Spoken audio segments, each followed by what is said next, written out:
Welcome to Consider the Ant. I'm Clayton Van Huss. Now, you may have never heard of Consider the Ant, and that's okay because we're pretty new.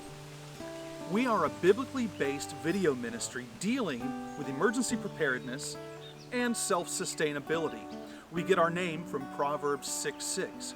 Go to the ant, thou sluggard, consider her ways and be wise.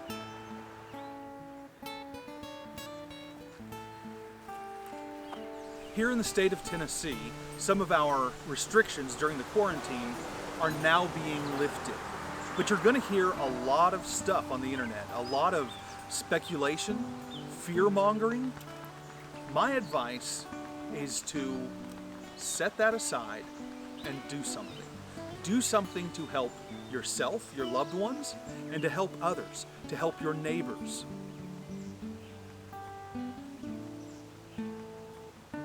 Some of the things you can do is to start a garden, or perhaps start a flock of backyard chickens.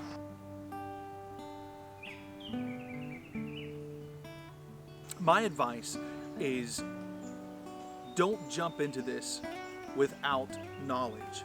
Make sure you understand what sorts of fruits and vegetables you can raise in your area.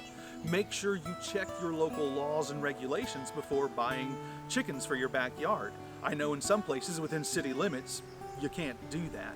So make sure you do your research before jumping into these projects. The ability to grow and preserve your own food, whether in whole or in part, can help to alleviate some of the financial strain of providing for your family and your loved ones. One of the advantages for shopping at a local greenhouse or farmer's co-op, a local feed store, is that you're going to be able to purchase plants and animals that are suited for your local environment.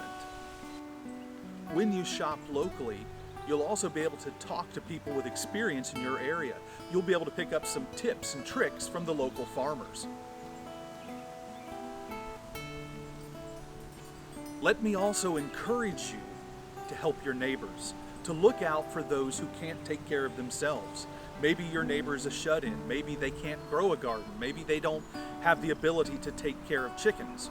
But this is an area where you can be of great help. You can lend them your expertise in starting their own gardens.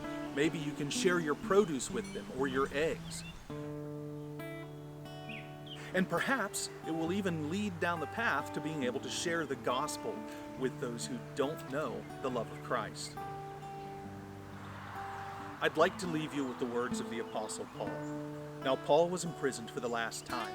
The Emperor Nero was persecuting Christians, and Paul knew that he would soon die. He knew that he wouldn't make it out of prison alive this time. And he wrote a letter to his friend Timothy. Young Timothy was working with the church in Ephesus. And Paul wrote to him in 2 Timothy 1:7, "For God has not given us the spirit of fear, but of love, and of power, and of a sound mind."